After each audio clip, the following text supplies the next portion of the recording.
Muito bem, eu sou a professora Verônica, estou aqui para mais uma aula de explicação do 7º ano do ensino fundamental, PET 2, volume 2, 2021. Bom, vamos ver então na semana 4 o tema Dinâmica da população brasileira.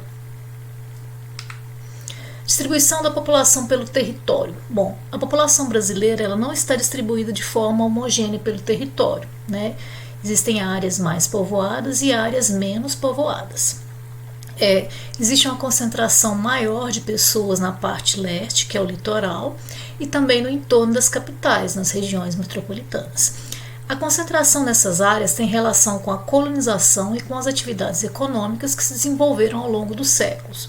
Então, a colonização portuguesa, ela se inicia no litoral e com o passar do tempo é que vai se interiorizar para outras áreas, Então, inicialmente, o povoamento, a introdução de atividades econômicas como a extração do pau-brasil, a produção de cana-de-açúcar, a mineração, ela vai se iniciar, na região litorânea, e posteriormente é que ela vai se interiorizar.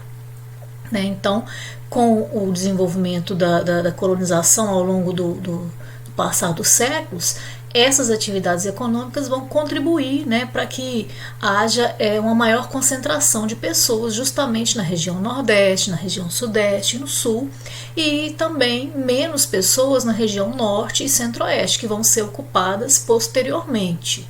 Então, a Amazônia ela vai funcionar como uma espécie de barreira natural, de fronteira natural, porque vai ser bem difícil essa ocupação inicialmente. Ela só vai acontecer com o passar do tempo, já no século, a partir do século 17, 18, mas efetivamente mesmo essas regiões vão ser ocupadas, no século 20, até mesmo os governos, nas décadas de 60, a partir da década de 50, 60 e 70, vão introduzir planos de ocupação, vão incentivar a migração para essas áreas, região norte, região centro-oeste, mas que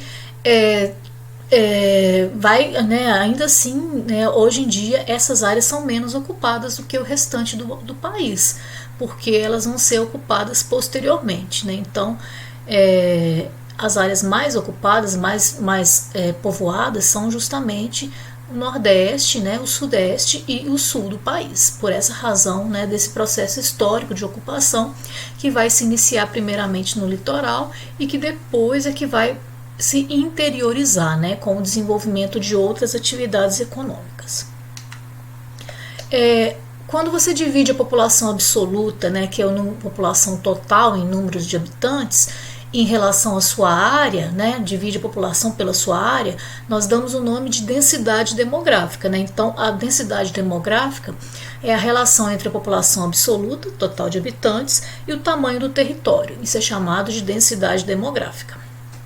Então, o Brasil ele apresenta uma densidade demográfica muito pequena, de cerca de 24,5 habitantes por quilômetro quadrado. Então, ele é um país pouco povoado. Então, existem áreas bastante povoadas, como o Sudeste, por exemplo, algumas cidades, São Paulo, Rio de Janeiro e outras cidades, outras capitais.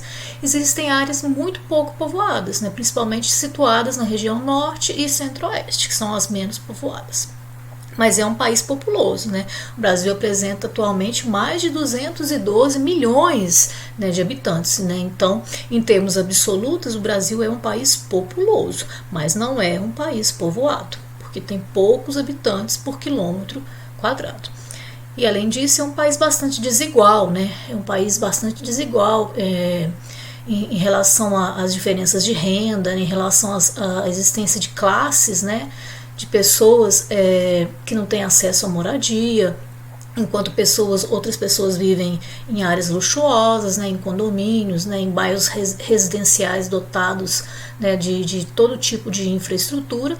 Outras pessoas, milhares de pessoas, vivem em bairros que não têm menor infraestrutura, em favelas, em ocupações.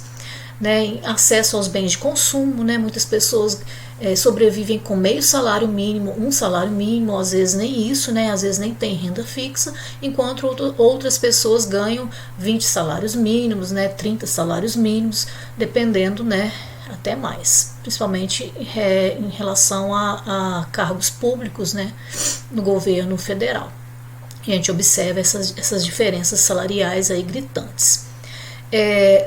O acesso à água tratada, coleta de lixo, né, atendimento médico digno, educação, ele é precário, né? Então as pessoas mais ricas, né, as pessoas de classe mais abastada, né, de melhor poder aquisitivo, elas têm acesso a todos esses serviços de qualidade, enquanto as pessoas pobres, né, as pessoas, mesmo as pessoas de classe média, elas vivem, né, com serviços precários. Então isso é chamado de desigualdade social, e o Brasil é um país bastante desigual. O IDH do Brasil, mesmo, né, diminuindo, né, nos últimos tempos, a gente observa que, né, IDH é um número, né, que serve para avaliar as condições da população em termos de renda, né, em termos de saúde, de educação. E ele varia de 0 a 1, né? Mais próximo de 0 quer dizer que o país ainda está bem longe do desenvolvimento. E quanto mais próximo de 1, o país caminha, né, para esse desenvolvimento. Alguns anos atrás, o Brasil ocupava a 79ª posição mundial, né, de acordo com 2017. Na atualidade, né, diante do agravamento da crise, né, diante da pandemia, a posição do Brasil caiu, né? Ele está ocupando atualmente a 84ª posição, né? Então, o IDH, ele tem essa posição do Brasil, o Brasil tem perdido posições, né? Principalmente pelo baixo desenvolvimento econômico, né? Que o país, econômico e social que o país tem apresentado nos últimos anos, né?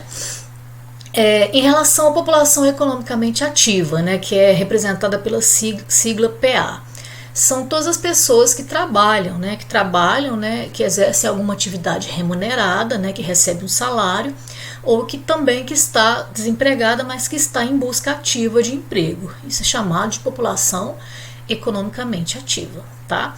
Então, segundo o PNAD, né, que é a Pesquisa Nacional por Amostra de Domicílio de 2017, a população economicamente ativa do Brasil é de aproximadamente 91,4 milhões de pessoas, né? Então, existe uma grande quantidade de pessoas que estão trabalhando, né, que estão movimentando, fazendo girar o mercado, né? Bom, essa população economicamente ativa, ela está distribuída em 3 setores econômicos principais, né, que são os 3 setores econômicos, né, o setor primário, né, que é representado por atividades como agropecuária, né, agricultura, pecuária e extrativismo, o setor secundário, que envolve qualquer profissão ligada à indústria, pessoa que trabalha com atividade industrial, e o setor terciário, que abrange o setor do comércio e qualquer tipo de prestação de serviço, como médicos, advogados, professores, né, pessoas que trabalham com meios de comunicação, né. Então, o setor terciário é o setor que mais cresce, né, não só no Brasil, mas na maior parte dos países do mundo, né, porque envolve uma grande quantidade de atividades e que geram uma grande quantidade de lucro também, né. Então, é um indicativo de que o país está em desenvolvimento, quando a maior parte da sua população está empregada no setor terciário, né, quando a maior parte da sua população economicamente ativa está dentro do setor terciário. Ok? Então aqui nós temos a divisão, né, da densidade demográfica. Você pega então a população total, em números totais, e divide pela área, e você vai descobrir se o país é mais ou menos povoado. Ok? Então ficamos por aqui, aguardo vocês então na próxima aula de explicação.